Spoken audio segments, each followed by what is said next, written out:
Welcome back to the Deep Dive. Good to be here. So today we're tackling something really interesting. Cross-platform mobile app development. Right. You flagged a blog post by Michael that caught your eye, looking for some quick insights into Compose Multiplatform, or CMP. Yeah, exactly. Michael's perspective seems, well, quite grounded. He's suggesting CMP might actually avoid the pitfalls of older cross-platform tech. He definitely has the experience, doesn't he? He lists Cordova, Xamarin, React Native, Flutter, seen them all. And he keeps coming back to that core issue, the lack of an easy exit strategy. That really resonates. It does. It feels like a big commitment, you know? If things change, you don't want to be completely stuck. Precisely. That's a huge business risk. Pouring resources in only to face a massive rewrite later. Ouch. So Michael positions CMP as maybe different. Our mission today, then, is to really understand why. What makes him think it could succeed?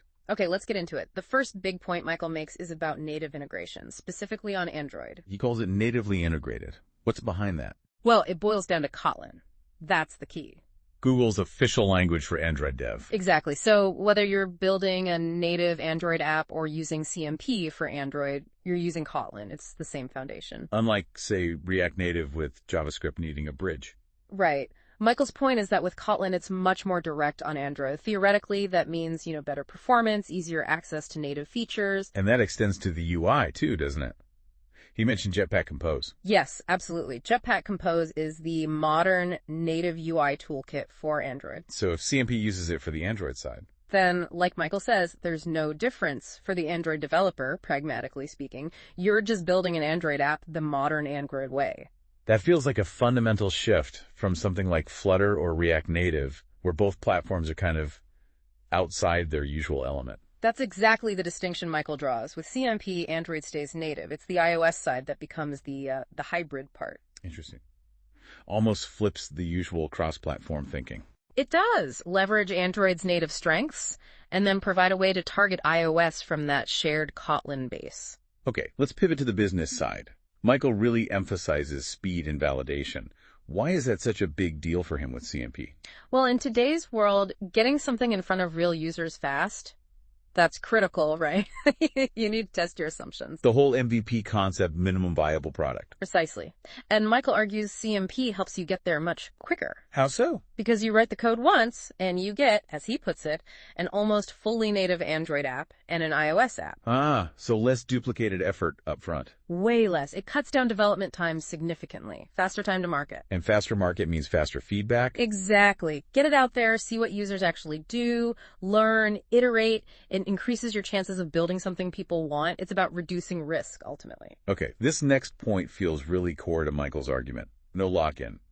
Why does he see this as such a game changer compared to others? This touches on that strategic flexibility we mentioned earlier. It's huge. So how does it work? If I use CMP and decide later it's not the right fit.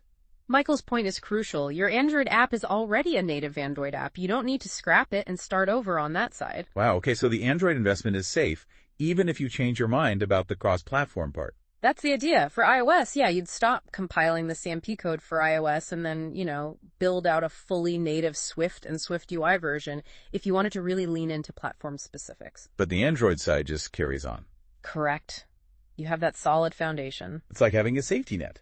And Michael also implies, hey, maybe CMP is the right long-term play anyway. It could be faster and cheaper than dual native development. Exactly. It gives you options. You're not forced into one path forever.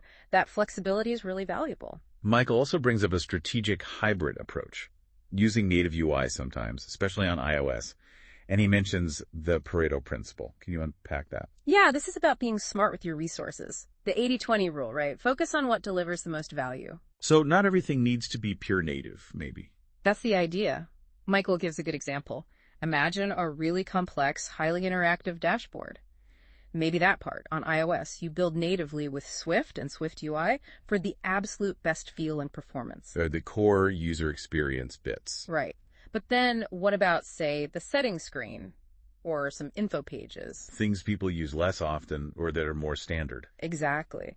For those, use CMP. Build it once, save time and money. It's about strategically blending the approaches. So, Native where it counts for the user experience, CMP for efficiency elsewhere. Precisely. You focus your native effort where it has the most impact. It's a very pragmatic way to think about it. Another big plus Michael highlights, unified business logic. That sounds like a dream for maintenance. Oh, absolutely. Think about the core rules of your app calculations, data validation, workflows. The stuff that should be identical on both platforms. Exactly. With CMP, you write that logic once in your shared Kotlin code. So if there's a bug in how, I don't know, a discount is calculated, you fix it in one place in the shared code, and boom, it's fixed for both Android and iOS. No more hunting down the same bug in two separate code bases. Right. Think of the time saved and the consistency. Updates are simpler, adding features is streamlined, you're managing one core logic engine. That consistency is a huge benefit in itself. Definitely. And then Michael doesn't just talk theory. He mentions his own experience launching a large Kotlin multi-platform banking app in Poland. Yeah, that adds serious weight, doesn't it? It really does. A banking app, that's complex, critical stuff. Absolutely. While he doesn't detail every single challenge in the post, the fact that they did it at scale in a regulated industry, it proves CMP isn't just an academic exercise. It shows it's viable for real-world demanding applications, and he was part of making it happen. It's a strong proof point. It moves it from this could work to this has worked. Okay, so let's recap the key takeaways from Michael's perspective for you, our listener, seeking clarity. We've got native integration on Android, thanks to Kotlin and Jetpack Compose. Faster time to market, enabling quicker MVPs and user validation.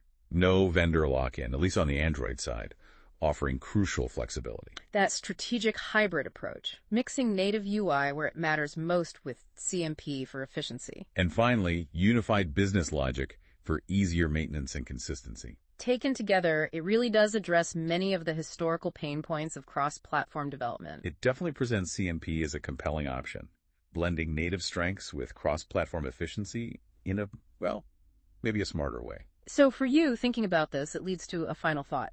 If you were building an app, which parts absolutely need that perfect platform-specific native feel? And where could the shared code and efficiency of something like CMP give you the biggest advantage, both in getting started and in the long run? Mulling over that strategic split, that balance, that could be really insightful as you evaluate options. And remember, Michael did indicate he's open to sharing more about his experiences. So this deep dive might just be the start for you. Thanks for joining us.